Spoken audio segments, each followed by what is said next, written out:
A Bitter Taste by purefoysgirl. Chapter 1.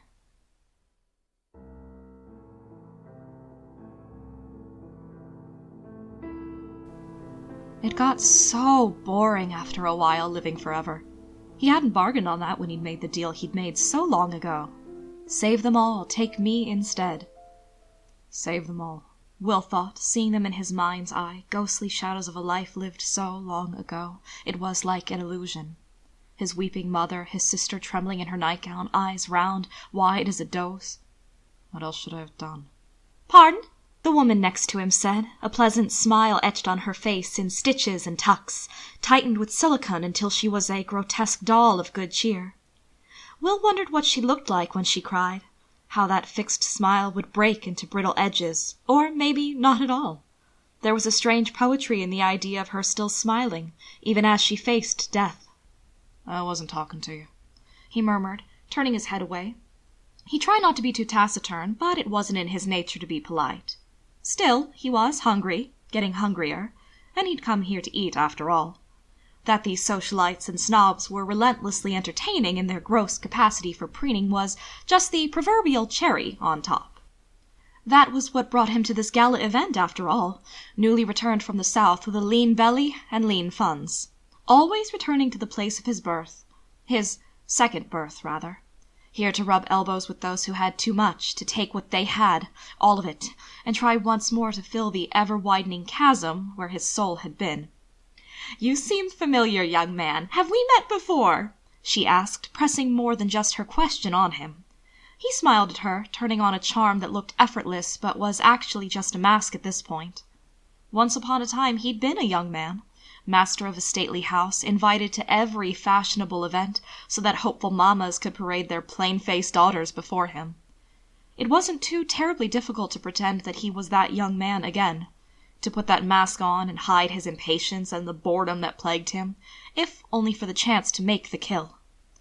"I think I would remember a woman as beautiful and mature as you," he said, seeing himself reflected in her dark eyes, watching them widen just slightly at the hint of suggestion in his voice. "Certainly you would, you lovely boy," she purred, smiling in a way that woke tiny wrinkles around her mouth that even Botox couldn't stave off forever. "But I'm certain of it. Oh, I know! It was at one of Dr. Lecter's dinner parties, wasn't it?" "Dr. Lecter?" Will echoed, shaking his head a little, thrown by the name. The last time he'd come to Baltimore there had been no such person, and the elitists were just that. Elite. The idea that they'd welcome someone new into their midst was, well, interesting. He snagged a flute of champagne from the tray of a passing waiter and took a sip, eyes searching the crowd for something to amuse him. "Simply divine," she was saying, her voice rising and falling in the cadence of self-important. She was pressed so close to his side he could feel the push of her bones beneath her papery skin. The arm looped through his was the muscle that was turning soft with age, no matter the time spent with personal trainers. "You must meet him." "Oh, there he is now! Dr. Lecter! Dr. Lecter!" Will looked in the direction she was so enthusiastically gesticulating, and saw a man cutting through the crowd with steady, intense grace. A wolf among sheep wearing a Zegna suit perfectly tailored to fit his trim, athletic build. He smiled when he reached them, but it didn't reach his dark brown eyes. Those eyes, Will knew. He saw them in his own reflection, steely and impassive, pitiless, unforgiving. He was so unexpectedly refreshing in this sea of pampered flesh bags that Will took an unsteady breath, catching the scent of cardamom mixed with the others he couldn't identify, but that melded into a medley of fragrance that managed not to be overpowering. "Matilda, you look enchanting, as always," he purred, scooping up her free hand and gracing it with a chaste kiss. His dark eyes cut to Will, and a small smile curved the corner of his lips, and he lifted his head. "And who have we here?" "Ah, this handsome young man is new to town," she simpered, a flush of color staining her cheeks beneath her rouge. "I was certain I'd met him before, perhaps at one of your dinner parties?" "Alas, no," Dr. Lecter said, tipping his head in a small show of contrition. "I cannot say I've had the pleasure of meeting him." There was a question hanging at the end of that statement, and Will offered. "Will Graham, Dr. Lecter." He held out his hand, a graceful way to shake Matilda off, and Dr. Lecter shook it, his grip strong and firm, but not angling to impress. Will Graham, Dr. Lecter repeated, his smile widening to offer just a peek of sharp teeth. Fresh blood is always welcome among us, isn't that right, Matilda? She giggled in a way that probably hadn't changed since she was 16. In all fairness, she probably hadn't changed since she was 16.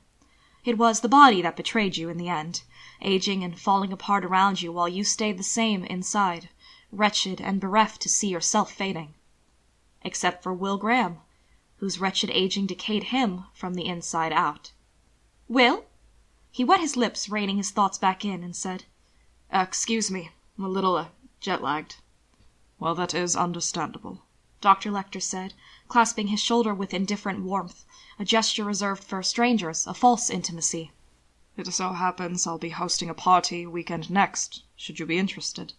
Well, count me in, Matilda tittered, reclaiming her hold on Will's arm. If you can convince this darling creature to come, I'll be entirely yours, Hannibal. Dr. Lecter's smile turned hard then. She, strangely, didn't seem to notice.